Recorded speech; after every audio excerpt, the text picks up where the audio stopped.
Azizlar, bugun sizlarga bir ibratli voqeani hikoya qilib berishlikni maqsadga muvofiq deb bildik.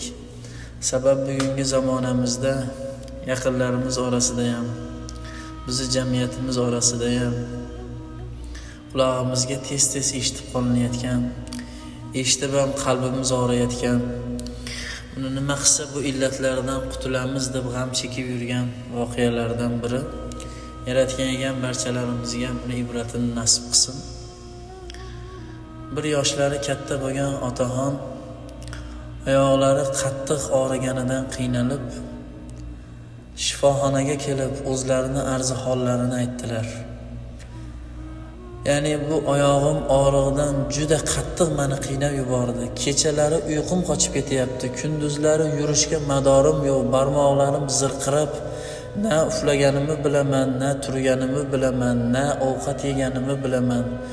Barmoqlarim zirqiraganidan hatto badanimni hamma yo'g'i og'rigandek bo'lyapti. Kechasi kirsa qo'rqaman, tong otmay qoladimi deb. Oxiri bugun sizlarga kelib o'zimni holimni aytayapman dedilar. Shifokorlar otani oyoqlariga e'tibor qilib, tekshirib, oxiri xulosani aytdilarki, ey otaxon, bu oyoq barmog'ingizda xavfli bo'lgan qorason kasali ilashgan. Agar bu barmog'ingizni shu bugunning o'zidan davolashni boshlamasa, bir kun, 2 kun o'tib boshqa barmoqlarga ham o'tib ketadi, keyin oyoqda davolab bo'lmaydi. Yo bugundan barmoqni davolashni boshlash kerak, yo bugunning o'zida mana shu bosh barmoqni o'zini kesib olib tashlash kerak. Bo'lmasa erta o'tib indinga badanga tarqab ketsa, oyoqni birato'la kesib tashlashga to'g'ri keladi. Otaxonni 4 ta o'g'il farzandlari ana shu yerda bo'lgan voqeani eshitib, 3 ta aka-uka bir-biri bilan maslahat qilib, bu yaratganda otamizga bo'lgan bir sinov ekan. Nima qilamiz endi? Bo'lmasa shu barmoqni tezroq bugunning o'zida jarrohlik amaliyoti qilib kesib tashlaylar. Yana badanga tarqab ketib, og'riq kuchayib ketmasin. Shu qiladigan ishimiz bo'lsa, shu bugunning o'zida operatsiyani boshlaylar dedi. Otaxonni bir o'g'illari esa bo'lgan voqeani eshitib, uchala aka-ukani bir-biri bilan qilgan maslahatiga quloq solib, og'riqdan qiynalib yerga qarab o'tirgan otalarini ko'ziga qarab, ko'ziga yosh kelib, shifokorlarning oyog'iga yiqilib iltimos qildiki, shu otamning barmoqlarini kesib tashlamasdan boshqa iloj bo'lsa aytinglar, shuni biz qilaylik, shu barmoqlari kesilib ketmasin, otamizni jonilari og'rimasin, biz kechroq xabar topib qolibmiz bundan dedi. Buni eshitgan 3 ta katta aka-ukalar aytishdiki, "Sen nima deyapsan? Shifokorda aytgan gapini eshitmadingmi? Oyog'ini kesib tashamasa badanga tarqab ketadi" deyapti. Badanga tarqab ketsa dard 2 hissa kuchayadi. Yoki buni davolash kerak deyapti. Kimi vaqti bor hozir? Meni ishim bo'lsa, aka-ukalaringning vazifasi bo'lsa, otamga qaraydigan odam bo'lmasa, onam o'tib ketgan bo'lsalar, undan eng yaxshi otamizga ham, bizga ham eng qulay bo'lgan ish shu barmoqni kesib tashlash ekan. Qo'ysan bunaqangi gaplaringni gapirma deb chetga surishdi. Lekin u o'g'il shifokorning oyog'iga yiqilib, iltimos qilaman, men bunga rozilik bermayman. Boshqa sabablari bo'lsa ayting, men o'zim bo'ynimga olib shu ishlarni qilaman dedi. Shifokorlar aytishdiki, o'g'lim, buni birgina iloji bor ammo juda katta mehnat, e'tibor talab qiladi. Uzoq muddat davomida har kuni shu 3 mahalda mana shu malhamni, mana shu dorini otangiz oyoqlariga surkaysiz va har kuni vanna qilish kerak. Issiq suvda vanna qilib, har kuni otani oyog'ini bir uqalash kerak bu tomonlar. Va har kuni 3 mahal 1 soat, 1 minut, yarim daqiqa ham kechiktirmasdan tartibli holatda shu 3 mahal shu dorini surkalsa, 6 oy deganda otangiz oyoqlaridan bu alomat qolmaydi dedi. Ammo bundan katta mehnat talab qiladi, katta e'tibor talab qiladi. Agar sizlarda bunga vaqtlaring bo'lmasa, oyog'ini kesib tashlaganimiz, o'sha barmoqni kesib tashlaganimiz yaxshi dedi. U o'g'il aytdiki, aka-ukalariga yuzlanib, akalar, ukalar, Shu mas'uliyatli ishni menga beringlar. O'zlaring aytdilaring, mana hozir vaqtim yo'q. Shu otamning xizmatini men qilaman. Shu barmoqda saqlab qolishlikka menga imkon beringlar dedi. Aka-ukalar bir-birlariga qarab qaytanga yaxshi bo'ldi. Pul ham sarflamas ekanmiz. Buni o'zi javob beradi. Endi hozir meni vaqtim bormi? Hamma uchalari 3 tomonga tarqab ketishdi. U o'g'il har kuni 3 vaqt kelib otani oyog'iga malham surkab, issiq suvga botirib, vanna qilib, otani oyoqlarini uqalab, shu odatni 6 oy kanda qilmadi. 1 minut ham kech qolmas edi, 1 kun ham kanda qilmas edi. Har kuni o'zi kelib, otani oyog'iga issiq suvga vanna qilib, dorilarni surkab, o'rab, ba'zida ko'ziga yosh kelib, otajonim bizni boqamiz deb, meni katta qilaman deb, bu oyoqlaringizdagi dard aslida meni dardim deb ko'ziga surtib, yig'lab, ba'zida otalari aytardiki, o'g'lim juda qiynalib ketding. Qo'y endi mayli bitta barmoq ketsa ketibdi, namuncha qiynalasan, seni ham bola chaqang bor desa ham, yo'q ota, bu oyoqlar bizni deb necha tunlar uxlamasdan yurgan. Nechta ishlarni qilgan bizni katta qilaman deb. Bu oyoqlardagi dardga meni ham hissam bor dedi. 6 oy deganda otani oyog'idan, darddan asar ham qolmadi. Shifokorlar aytgandek 6 oy davomida qilingan muolaja, tinimsiz e'tibor, otaga qilingan xizmat sabab Alloh taolo otani barmog'idagi qorason kasalidan alomat ham qoldirmadi. Otasiga xizmat qilgan farzandga Alloh taolo shu darajada boylik berdiki, to'rpoqni ko'tarsa ham oltin chiqadigan bo'lib qoldi. O'zi bir kambag'al, bir harob uyda yashardi. Bir boyni nazariga tushib, har kuni eshigini oldidan bir xil vaqtda o'tayotgan bolaga ajablanib orqasidan kuzatib borgan edi. Otasiga qilayotgan xizmatini ko'rib, ko'ziga yosh kelib, "Ey Alloh, men otamga shunaqangi xizmatlarni qilolmadim. Men pul topganimda otam yonimda bo'lmadilar. Endi bu xizmat qilayotgan bolani ko'rgan, bu qanday dunyo ekan? Men mol dunyo topsam-u, otamni tuzatishga ham imkoniyatim bo'lsa-yu, otam menda bo'lmasalar, bu o'zi kambag'al bo'lsa-yu, otasini barmog'ini saqlab qolishga qilayotgan xizmatini qaradi, yig'lab, o'ziga o'zi ancha faryodlar qildi-da, uyidagi bor pullarini, bor boyligini o'tib ketayotgan bolaga ko'chaga olib chiqib berdi. Mana shu pullar senga o'zim bir chiroyli joydan uy qurib beraman, meni qo'limda ishlaysan endi deb, bor boyligini shu odamga berib yubordi. 6 oy davomida otani barmog'i ham tuzaldi. 6 oy davomida bu farzand juda shaharda mashhur boylardan biriga aylanib ketdi.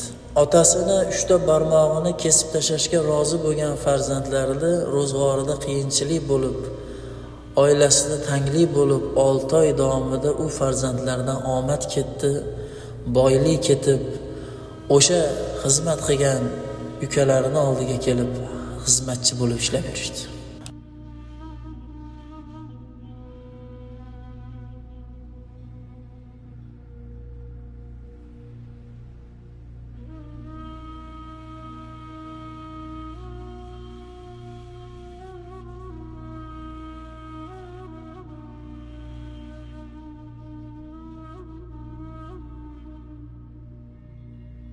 Men bir 8 yil, 10 yil sartaroshlik qilganman. O'sha Marg'ilon Yo'qachardagi Shuhrat Hoji aka degan sartarosh odamda shogird bo'lganman. Shu ko'pchilik yaxshi biladi. Shu ustam bemorlarni ziyorat qilgani, har hafta juma kuni o'sha bemor yosh katta oqsoqollarni kirib, chach soqolini olgani kirardilar. Ba'zida men sherik bo'lib kirardim. Ustam juda farosatli odam edilar, juda farosatli. Ko'p narsaga e'tibor qilardilar. Ba'zida kirib, o'sha bemor bo'lib to'shayda yotgan odamlarni choch soqolini olib, etdan chiqib, achchiqlari chiqib, ba'zida o'sha farzandlarni ko'rib qolsalar yoki ko'rmasalar menga ibrat olingan deb achchiq jahllari chiqqanini bilardim. Bu nimaga jahl qilardilar desam, ustam o'sha yosh katta odamlarni chach soqolini olgani kirganlarida yotgan o'rniga qarardilar. Ya'ni plastikinasi qorayib yotibdi, hidlanib yotibdi, ko'ynaklari kir, yoqalari kir. Haligi yosh katta odamning bariziga bossa terdi hidi kelib yotadi, o'g'illari ko'chada olib tashlik qilib yurganlari ham bo'lardi orasida. Ayrim odamlar ko'chada olib tashlik qilib birovga gap bermaydi, juda bir katta odamlar bilan birga yuradi. Qimmat mashinalarni minib, yilda umralarga borib, hoji aka bo'lib, puldor boylar bilan birga o'tirib, o'zini ota-onasiga xizmat qilayotgandek qilib, o'sha puldor o'rtoqlarini ota-onasi yashayotgan uyga olib kirgan orqiladi ayrimlar. Achchiq haqiqatda bu o'zini uyiga mehmonga chaqirsa olib keladi-yu, o'sha ota-onasi yotgan joyga olib bora olmaydi. Ammo olib tashlik qiladi, birovga gap bermaydi. O'sha ota-onani kiygan kiyimiga qarab turib farzandga baho berilar ekan. Qiyinmi yotgan o'rnini plastinasini har kuni yangilash? Bizi ko'timizni har kuni yangilagan ishtonimizni shu ota-onalar. Bo'ldi endi bitta ishtonni chirib ketsa ham kiygizdimagan otalarimiz, onalarimizga. Har kuni bir kunda 4 mahal ishton alishtirsa ham malol kelmagan otalarimizga. Suvda sovunini olib kelib bergan shu bolam degan. Shu bolalar ertaga katta bo'lib, tayini tozalagani orqali ham bo'lib qolishini xalqdan biladi bular. Tayidagi plastinani bir oyda bir yangilashini xalqdan biladi endi bular. Alloh saqlasin. Ayrimlarnikini ko'rib ko'nglingiz xursand bo'lib ketadi. Men kecha O'shga bordim. O'shda bir qadrdonimiz bor edi. Shu kishini bir 90 ga yaqinlashib qolgan otalarini biz ziyorat qilamiz dedim. Juda bir xalqqa xizmat qilgan, bir salkam 30 yil, 40 yil shu mahallada oqsoqol bo'lib xizmat qilgan odam ekanlar. Men kirib va shunga e'tibor berdim. Ustamdan shuni o'rganganman. Endi bemorni ko'rgani borsak, kiygan kiyimi bilan yotgan o'rniga qarardilar. Keyin eshik tagida o'tirgan bolalariga baho berardilar. Haligi oqsoqolni ko'rib, haligi bolalariga bo'lgan hurmatim yana ham oshib ketdi. Ular ham 5 dan ekan, aka-uka ekan. O'sha biz eng kenjalar bilan qadrdonmiz. O kishi shu umraga odam olib kelib yuradi. Men hali 3 ta 4 ta aka-ukalarni ko'rmaganman. Halilar navbat kelib otaga xizmat qilishar ekan. Yangi kiyimlar. Biz u to'satdan bostirib oldik. Biz borishimizni ham bilishmasdi. Juda bir chiroyli e'tibor, hazil huzul. Onalari hojonab tomonda yurar ekanlar. Haligi o'g'illarda bir-biri bilan bo'layotgan samimiy suhbatini ko'rib, hali qovoq solib bir-biriga achchiq qilmasdan qilayotgan samimiy suhbatini ko'rib juda havas qildim. Yosh katta odamda 3 xil xislat bo'lar ekan sizlar. Birinchisi, so'ramasangiz ham duo qiladigan bo'lib qolar ekan, so'ramasangiz ham. Ikkinchisi, so'ramasangiz ham nasihat qiladigan bo'lib qolar ekan. So'raganingiz yo'q, nasihat qilar ekan. To'g'ri yuringlar, to'g'ri turinglar, falon ishni qilinglar. O'zi qilgan bo'lsa ham nasihat qiling deb qolar ekan. Uchinchisi, hamma uni maqtashini xohlab qolar ekan. Hamma maqtab uni hurmat qilishini. Ya'ni bu maqtash bilan qalbga qoralik tushirib qo'ymaslik kerak. Ya'ni agar o'sha bolalar misol 4 ta aka-uka bo'lsa, ota siz 4 ta o'g'ilni katta qilguncha siz qilgan xizmatni hali boshqalar qilargani yo'q. Yoki onasi bo'lsa, siz 4 ta o'g'ilni ham katta qilgansiz, ham erda xizmatini qilgansiz, ham qaynotani xizmatini qilgansiz, ham biz uchun ishlagansiz. Ha, sizda qabas. Hozirga kelinglar. Boringizga shukr sizni. Siz falon ishlarni qilgansiz deb yaxshi qilgan ishlarini aytsiz, u odamlar rag'batlanar ekan, xursand bo'lib ketar ekan. Bilar ekan xizmatni bolalarimdir ekan. Ha, men ishlagan paytda bilasan-ku, ancha qiyin edi. Katta buvenga ham qarardim, sigirlarni ham sog'ardim, boshqa ham qilardim. Endi bolam o'tib ketdi u davrlar. Ya hozirgi kelganlar ham yaxshi. Yo'q, yaxshi-yu, sizdaqa bo'larmidi deb qo'ysangiz, sizni o'sha ota-onaga qilgan yaxshiligingiz bo'lar ekan.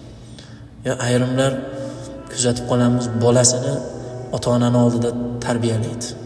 Uradi, so'kadi. Ha, endi temir qo'yar bolang, endi oldimda o'tib aralashmaysiz, tarbiyani buzasiz. Tarbiyani erta kunda qilmaysanmi? Shu bugungacha qilib qo'ymaysanmi? O'zi tarbiya bermaganingdan bugun qilig'ini ko'rsatyapti. Aralashmaysiz, tarbiyasini buzasiz. Sani o'sha tarbiyani natijasi o'sha. Sen bugundan tarbiyani boshlama. O'sha bugungacha bergan tarbiyani mahsuli o'sha. Aytganingni qilmayotgan bo'lsa, jo'ratayotgan bo'lsa, ota-onaning oldida tarbiyalab bo'lmaydi bolani. Menga jahl qilyapti, meni yonida o'tirganim yoqmayapti deb o'ylab qoladi. Hammamiz katta bo'lsak bilamiz endi. Men misol sartaroshxonada yurib, to'ylarda ustachilik qilib, misol musofir bo'lib yurib, o'quv markazlarida bir 2 yilga yaqin ishlab, keyin bir 2 yilga yaqin 3000 ga yaqin umrachilarga 50 boshi bo'lib yosh katta odamlarni ko'rgan bir xulosamni aytayotibman-da. Shuning uchun azizlar, endi suhbatlar ko'p narsalar hozirligi nimani qopog'ini ochib qo'ysa, tinmay suv tushadi, o'shanaqa gaplar quyilib kelyapti-yu. Yaratgan ekan hammalarimizga ibrat olishlikni nasib qilsin.